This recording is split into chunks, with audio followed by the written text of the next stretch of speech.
सात संगत जी, प्यार से कहना धन्य निरंकार जी।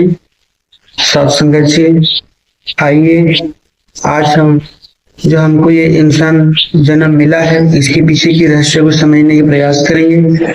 आखिर ये मानव चूल्हा क्यों मिला है, इसका राज क्या है और ये मानव चूल्हा मिलने के उद्देश्य क्या है, वो इसके बारे में सात संगत जी सदियों से मतभेद होते आया है और हर किसी के पास सात संगत जी इसका उत्तर नहीं मिलता है।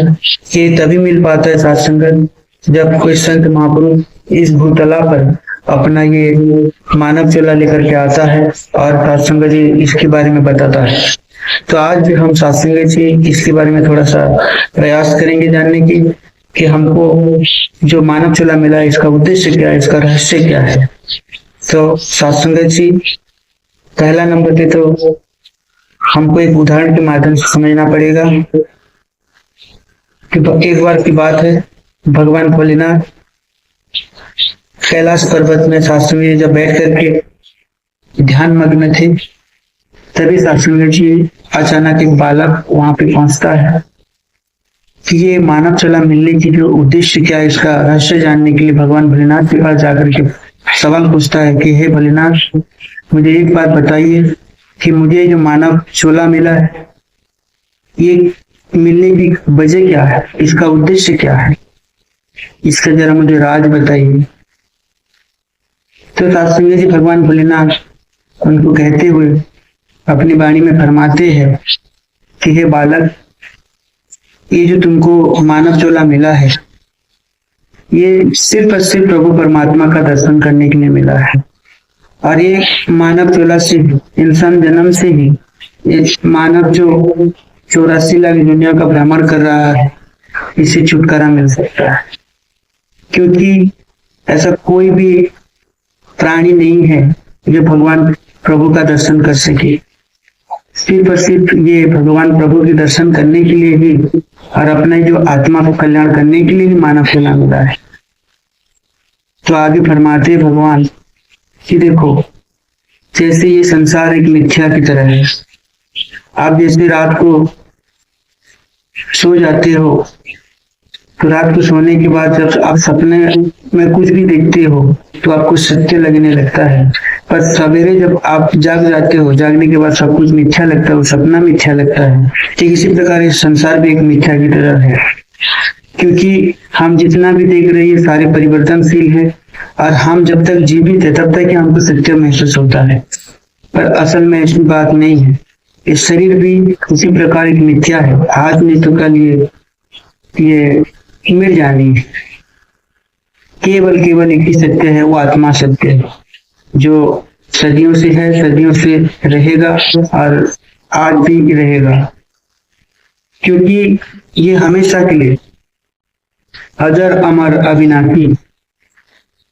तो आप खुद कौन हो इसका जानना बहुत जरूरी है, क्योंकि शरीर आत्मा नहीं है और आत्मा शरीर नहीं है। ये सिर्फ और सिर्फ अपना ये शरीर बदलता है। जैसे कोई पुराना कपड़ा फट जाता है तो पुराना कपड़ा फटने के बाद हम दूसरा कपड़ा को बदल कर देते हैं, ठीक इसी प्रकार ये आत्मा भी कपड़े की भांति शरीर बदलते रहता है। तो ये जरूरी नहीं है कि वो सिर्फ इंसान चूल्हा में ही आएगा, ये तो कभी कभी भगवान का उसके ऊपर कृपा हो जाती है जिसकी वजह से ये मानव चूल्हा मिलता है। तो हमको जो मानव चूल्हा मिला है ये सिर्फ और सिर्फ भगवान की प्राप्ति के लिए मिला है, और भगवान की प्राप्ति भी ऐसे नहीं हो सकती है, और इसके लिए आपको समय की सद्गुरु के पास जाना पड़ेगा, उस मार्गदर्शक की खोज करनी पड़ेगी जो मंजिल तक आपको पहुंचा सके।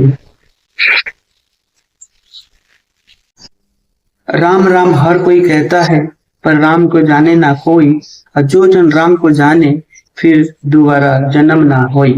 तो ये जो प्रभु परमात्मा है जो सर्वव्यापक है, ये रमे हुए राम को जो जान लेता है फिर उसका सत्संग दोबारा जन्म नहीं होता है, क्योंकि गुरु ने हमको हमारा निज घर को दिखा दिया, हमारा निज स्वरूप को दिखा दिया। फिर सत्संग से वही बालक प्रभु परमात्मा महादेव को कहते हैं कि हे महादेव, मैं यही रहस्य जानने के लिए आया था जो आपने मुझे बताया। लेकिन साथ संगत जी, महादेव अपने शक्तियों द्वारा पहचान गए थे कि वो बालक कोई और नहीं था, बल्कि साथ संगत जी वो निराकार स्वरूप भगवान विष्णु थे जो बालक रूप में आए थे। क्योंकि साथ संगत जी, भगवान विष्णु और महादेव कोई अलग नहीं है, बल्कि एक ही सत्ता का दो अलग अलग रूप हैं जो साथ संगत जी साकार रूप में थे। तो आओ साथ संगत जी, ये तीन लोग नौ खंड में गुरु से बड़ा ना कोई। क्योंकि साथ संगत जी, ये गुरु ही सबसे बड़ा होता है। इसके अधीन पूरी सारी सृष्टि चलती है। ये जैसा चाहते हैं वो वैसा ही होता है साथ संगत जी। क्योंकि गुरु के बिना कोई भी चीज असंभव है साथ संगत जी। गुरु जिसको मिल जाता है, फिर उसकी जीवन का जो रहस्य है ये साथ संगत जी पता चल जाता है। फिर ये महाराज खुल जाता है। ये साथ संगत जी सदियों से महाराज बन के रहा है। ये राज साथ संगत जी सभी को पता नहीं लगता है। जिसके जीवन में गुरु है, उसके जीवन में साथ संगत जी हमेशा उसका जीवन ही शुरू हो जाता है। जिसके जीवन में गुरु नहीं है, उसका जीवन साथ संगत की कभी भी शुरुआत नहीं हो पाती है। तो आओ साथ संगत, हम बड़े ही भाग्यशाली हैं जो हमारे जीवन में समय के सदगुरु माता सुदीक्षा जी महाराज जैसा सदगुरु मिला। और हमको साथ संगत जी जीवन का हर एक उद्देश्य को उन्होंने साथ संगत जी समझाने के प्रयास कर रहे हैं। क्योंकि साथ संगत जी, आज जन जन तक ये जो ज्ञान उजाला है, ब्रह्म ज्ञान के उजाला है साथ संगत जी, ये जन जन तक पहुंचाने की कोशिश कर रहे हैं, ताकि इंसान अपने मूल तत्व को पहचाने, अपने मूल स्वरूप को जाने और ये जीवन की जो सफर है इसको अच्छे से अच्छे बना करके ये भूतला से रुखसत हो पाए। प्यार से कहना धन्य निरंकार जी।